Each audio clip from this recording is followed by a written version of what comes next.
नमस्कार, स्वागत है आप सभी का ग्लोबल अड्डा। आप देख रहे हैं और मैं हूं आपके साथ पुनीत मिश्रा। इस वक्त एक बड़ी खबर पूरी दुनिया में चर्चा का विषय बनी हुई है और वो है गजा को लेकर, क्योंकि इजराइल के प्रधानमंत्री बेंयामिन नेतन्याहू की तरफ से ये साफ किया जा चुका है कि वो हर हाल में, या यूं कहिए कि बेंयामिन नेतन्याहू जिद पर अड़ गए हैं कि पूरे गजा स्ट्रिप जो कि 41 किलोमीटर लंबी है, उसके ऊपर वो कंट्रोल पा लेना चाहते हैं और उसके लिए उन्होंने अपनी सेना को आदेश दे दिया। लेकिन सेना प्रमुख ने कहा कि this is not a good idea, लेकिन फिर भी नेतन्याहू तैयार नहीं है।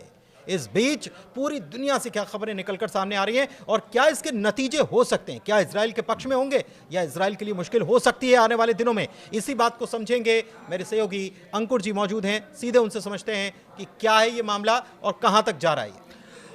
बेसिकली पुनीत, जो आपने बताया उसमें खबर ये है कि इजराइल की कैबिनेट ने फैसला लिया है कि जो गाज़ा का इलाका है, ख़ासतौर पर गाज़ा सिटी वो इलाका है जहाँ पर एक एडमिनिस्ट्रेशन था हमास का, और उस इलाके में काफ़ी हाई राइजिंग इमारतें थी, काफ़ी मतलब एक तरह से इंफ्रास्ट्रक्चर मौजूद था, पुराना शहर था। तो अब ये इजराइल ने फैसला किया है कि अब इस पर सैन्य नियंत्रण कर लिया जाए, इसको पूरी तरह से एनेक्स कर लिया जाए। इजराइल में मिलाया जाएगा, नहीं मिलाया जाएगा, बाद में फैसला लिया जाएगा, लेकिन फ़िलहाल फौरी तौर पर इस पर पूरी तरह कब्ज़ा कर लिया जाए। अब वो क्यों फैसला लिया गया है, उसकी वजह ये है कि एक तो जो अभी जो 20 बंधक हमास के कब्ज़े में हैं वो किसी तरह छूट जाए, और एक हमास की जो थ्रेट है, यानी कि जो हमास की एक इजराइल को जो थ्रेट महसूस होती है उसको पूरी तरह ख़त्म कर दिया जाए। लेकिन इसका दूसरा मानवीय पहलू ये है कि गाज़ा में जो हालात है वो बेहद ख़राब हैं, काफ़ी लोग भूखे मर रहे हैं, खाना नहीं मिल रहा। और अगर इजराइल फिर से एक बड़ी सैन्य कार्रवाई करता है, जाहिर है उसमें पैदल सैनिक होंगे, टैंक होंगे, आर्टिलरी होगी, वो सब जाएंगे कब्जा करने के लिए, पूरी घेराबंदी करेंगे, उस पूरे इलाके को खाली भी कराया जा सकता है। तो जब ये सब चीज़ें होंगी तो उससे हालात और बिगड़ेंगे, और जो वहाँ पर एक तरह से मानवीय सहायता, जो उन्हें फूड मिल रहा है, खाना मिल रहा है, वो उस पर भी असर पड़ेगा, और ये जो बच्चों और जो बीमार लोग हैं उन पर सबसे बुरा असर पड़ेगा। एक चीज़ और है कि इजराइल ये कंट्रोल करने की जो कोशिश कर रहा है, इसके पीछे बेंयामिन नेतन्याहू की जिद नज़र आ रही है, क्योंकि उनके आईडीएफ प्रमुख जो हैं, इजराइल डिफेंस फोर्स के प्रमुख जो हैं, उन्होंने भी ये बात कही कि ऐसा करना ठीक नहीं होगा, हम लंबे समय तक यहाँ पर उलझ जाएंगे अगर ऐसा किया जाता है तो। और सबसे बड़ी बात कि हमारे बंधक जो 50 बताए जा रहे हैं, जिसमें 30 मृतक हैं और 20 जीवित बताए जाते हैं, तो उनकी भी सुरक्षा जो है वो चिंता के घेरे में आ जाएगी। अब देखिए, ये जब इस इलाके में कब्ज़ा करने की कोशिश करेगा आईडीएफ, यानी कि इजराइल डिफेंस फोर्सेस, बिल्कुल बात सही है कि ये कम से कम 1 साल भी खींच सकता है, क्योंकि इस पूरे इलाके में अभी तक आपने देखा होगा कि जब वो अक्टूबर 7 को जब बात हुई, तो तब से लेके अब तक भी करीब 1.5-2 साल हो चुके हैं। तो ये लड़ाई भी और आगे बढ़ेगी।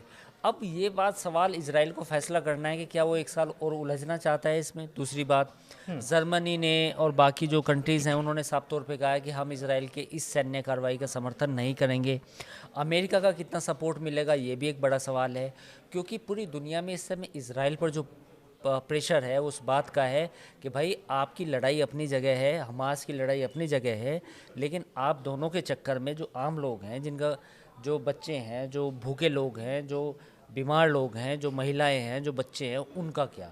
क्योंकि वो इस लड़ाई में पिस रहे हैं, और उनकी जो मरने की संख्या है वो दिनों दिन बढ़ती जा रही है। अच्छा, एक चीज़ और है, मैं जब पढ़ रहा था तो Saudi Arabia, Iran, Qatar, Jordan, UAE, Indonesia, Belgium, Spain, Sweden, Denmark, Canada, Australia, Pakistan और इजराइल के ही विपक्ष के नेता, सब लोगों ने ये कहा है कि ये ठीक नहीं है। रूस ने कहा, चीन ने कहा, सभी ने निंदा की, यूरोपीय परिषद ने निंदा की, संयुक्त राष्ट्र मानवाधिकार उच्चायुक्त ने निंदा की, संयुक्त राष्ट्र महासचिव ने निंदा की। लेकिन इन सबसे ज़्यादा, इन सबसे ऊपर आखिरकार नेतन्याहू उस गजा पर कंट्रोल को क्यों रखना चाह रहे हैं? बेसिकली वो परमानेंटली इस थ्रेट को, इस परसेप्शन को ख़त्म करना चाहते हैं कि कभी वहाँ हमास था, यानी कि गजा को पूरी आधा 70% तो ऑलरेडी इसराइल के कब्जे में है। इस 70% में से करीब करीब 40% या 50% लगभग फ्लैट हो चुका है, यानी कि वहाँ पे कुछ बचा नहीं है। इतनी बमबारी हुई है कि वहाँ इमारतें ध्वस्त हैं, सड़कें ध्वस्त हैं, कोई इंफ्रास्ट्रक्चर नहीं बचा है। तो तो 70% तो ऑलरेडी कब्जे में है। अब ये 30% जो है ये भी अगर कब्जे में हो जाएगा तो इसके बाद इजराइल को लगता है कि मेरे लिए भविष्य में कोई थ्रेट नहीं आएगी। लेकिन अब सवाल ये है कि ये जो 30% के लोग हैं जो वहाँ रहते हैं, इनका क्या होगा? क्योंकि अमेरिका का जो प्रपोजल है कि इनको सोमालिया भेज दिया जाए, सोमालीलैंड भेज दिया जाए, या फिर कुछ इजिप्ट भी ले ले, करीब 2-4-5 लाख इजिप्ट ले ले, 2-3 लाख जॉर्डन ले ले। तो अब सवाल इन लोगों के लिए संकट पैदा होगा कि अगर इजराइल अपना सैन्य अभियान छेड़ता है तो उसके बाद वहाँ पर करीब जो 1.5 मिलियन के करीब और जो लोग मौजूद हैं उनका क्या होगा? वो एक बड़ा सवाल है। और सवाल ये भी है कि भूखमरी जो अभी फैली हुई है, जो बच्चे मर रहे हैं भूख से, उनकी संख्या भी फिर बढ़ती जाएगी।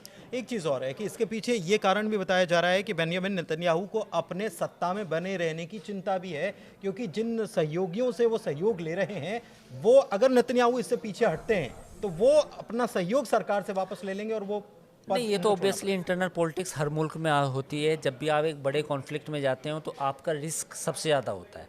आपका पूरा दारोमदार इस बात पर निर्भर करता है कि आप लड़ाई जीत के आएंगे या हार के आएंगे। वो एक इजराइल का मसला है। सबसे बड़ा मसला ये है कि सैन्य अभियान छिड़ने का मतलब ये है कि जो बाकी वहाँ पे लोग हैं उस इलाके में, गाज़ा सिटी की जब बात कर रहे हैं, उनका क्या होगा? वो कहाँ जाएंगे? क्या अमेरिका उनके लिए कोई रेस्क्यू प्लान लेके आएगा? क्या इजराइल उनके लिए कोई रेस्क्यू प्लान लेके आएगा कि भाई इन लोगों को यहाँ बसाया जाएगा? वो तो इस कॉन्फ्लिक्ट में फंस जाएंगे। फंसने का मतलब ये है कि अगर हमास इस लड़ाई को और लंबा खींचता है, यानी कि हमास भी जो बंदा के उनको रिहा नहीं करता है, जो करीब 20 के करीब बताए जा रहे हैं, तो फिर ये मसला और बढ़ेगा। और इसमें ये भी सवाल है, जो हमास कहता है कि भाई जो 20 बंधक हैं वो भी मारे जाएंगे, मतलब जो जीवित हैं वो मारे जाएंगे, मृत हैं उनके भी शव सौंपे जाने हैं, तो हाँ, वो तो अभी तो वो मसला भी उलझ जाएगा। तो कुल मिला के मामला सुधरने की बजाय और बिगड़ता जा रहा है। पूरी दुनिया के बयान कुछ भी हो, लेकिन मेरा मानना है कि अमेरिका का बयान, क्योंकि ये जो भी सैन्य अभियान हुआ, जो भी कुछ हुआ, इसमें अमेरिका का कहीं ना कहीं सपोर्ट था इजराइल को। तो ये अमेरिका पर निर्भर है या पूरी दुनिया पर निर्भर है कि वो समझाएं कि इस समस्या का हल कुछ निकल पाए, वरना ये कॉन्फ्लिक्ट बढ़ता जा रहा है। तो इस समय दुनिया में हमारे सामने देख लीजिए चारों तरफ, एक तो यूक्रेन युद्ध है, 3 साल से ख़त्म होने का नाम नहीं ले रहा। 2.25 साल इजराइल और ये गाज़ा का जो हमास का युद्ध है, ये ख़त्म होने का नाम नहीं ले रहा। तो करीब करीब ये 2 ऐसे युद्ध हैं कि जो बढ़ते जा रहे हैं बजाय खत्म होने। हाँ, और चीज़ों को और मतलब ये एस्केलेशन लेवल, हाँ, कॉम्प्लेक्सिटी, और ये और बढ़ता जा रहा है। कि मतलब ये है कि कई सारे मुल्क इसमें शामिल, क्योंकि हमने देखा कि बीच में ईरान भी इसमें इन्वॉल्व हुआ और उसके बाद ईरान और इजराइल के बीच में भी युद्ध हुआ, और वो भी अभी होल्ड पर ही है। मतलब वो पूरी तरीके से ख़त्म हुआ माना नहीं जा सकता। और इस बीच अमेरिका जो है वो नाराज़गी भी जता रहा है। गाज़ा में जो भूखमरी हो रही है उसको लेकर अमेरिका की तरफ से, डोनाल्ड ट्रंप की तरफ से नेतन्याहू पर नाराज़गी जताई गई, और उन्होंने कहा है कि हमारे सोर्सेज जो हैं वो बता रहे हैं कि वहाँ पर हालात ठीक नहीं है। लेकिन आपको क्या लगता है कि इन सब के बावजूद, क्योंकि भारी दबाव दुनिया से है, लेकिन आपको लगता है कि इन भारी दबाव के बावजूद भी नेतन्याहू मानेंगे या अपनी ज़िद पर अड़े रहेंगे?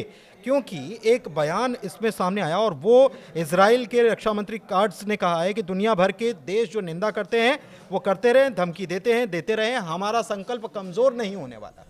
यहूदी अब कमज़ोर नहीं, उन्होंने ये कहा है।